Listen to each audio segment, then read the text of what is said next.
En pleine prise de parole, cette députée interpelle Gérald Darmanin sur l'affaire Liana. Des mots forts, un échange tendu et une séquence qui ne laisse personne indifférent. Monsieur le ministre, la parole est à présent Madame Karine Lebon pour le groupe GDR.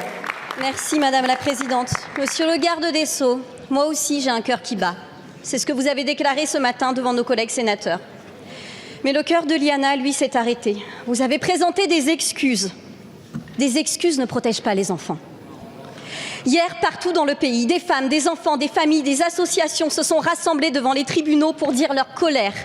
Chaque année, ils sont 160 000 à être victimes de violences sexuelles dans notre pays. Des victimes qui ne sont pas écoutées face à une offre de soins insuffisante, des institutions saturées, des procédures classées. Combien de temps allons-nous encore mimer la stupeur devant ces crimes? Combien de temps allons-nous encore découvrir après coup que les alertes existaient, que les plaintes existaient, que les signaux existaient, que les institutions savaient?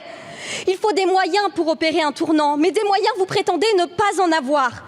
Lorsqu'on exige une loi intégrale déjà déposée et signée par plus de 100 députés, vous nous répondez que vous êtes pour, mais vous nous renvoyez vers le Premier ministre car selon vous, elle serait trop coûteuse. Mais c'est une question de choix politique et votre inaction coûte plus cher encore. Liana a été tuée alors que l'homme mis en cause avait déjà fait l'objet de plusieurs plaintes pour violences sexuelles sur mineurs. Ce drame révèle une chaîne de défaillances. Pourtant, contrairement à de nombreux dossiers, il y avait des preuves. Rapport médical et judiciaire, expertise, témoignages. Les magistrats ne sont pas les seuls responsables, c'est tout un système qui a failli. Système dont vous êtes le principal moteur. Le problème, c'est plus l'absence de diagnostic. Le problème, c'est l'écart insupportable entre ce que l'État sait et ce que l'État fait. Allez-vous enfin vous placer du côté des victimes et appuyer l'inscription de la proposition de la loi intégrale à l'ordre du jour? Soit vous le faites, soit vous partez. Merci Madame la députée. La parole est à Gérald Darmanin, garde des Sceaux et ministre de la Justice. Merci Madame la Présidente, Mesdames et Messieurs les députés. Madame la députée, d'abord, si vous me le permettez, je ne vous permets pas un seul instant d'évoquer le terme de complicité dans mon action personnelle ou de taire des violences faites aux enfants. Vous ne connaissez, Madame la députée, je vous ai entendu, vous ne connaissez rien de mon histoire personnelle. Vous ne connaissez rien de mon histoire personnelle.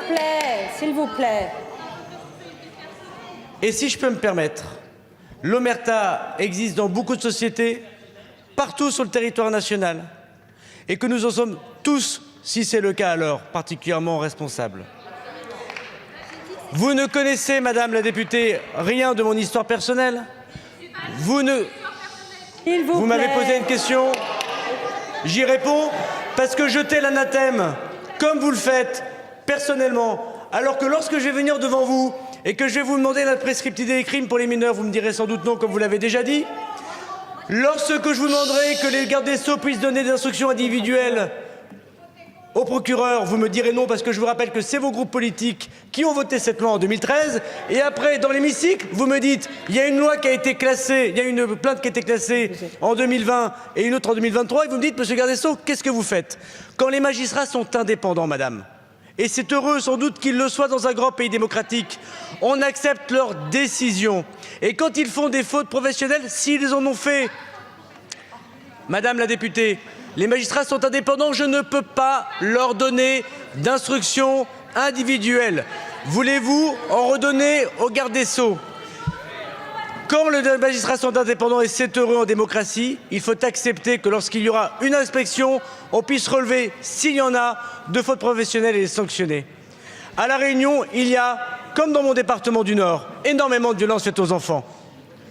Il y a un nombre de viols sur enfants qui est extrêmement important, comme dans mon département du Nord. Et il y a aussi, dans une société comme La Réunion, comme dans le Nord-Pas-de-Calais,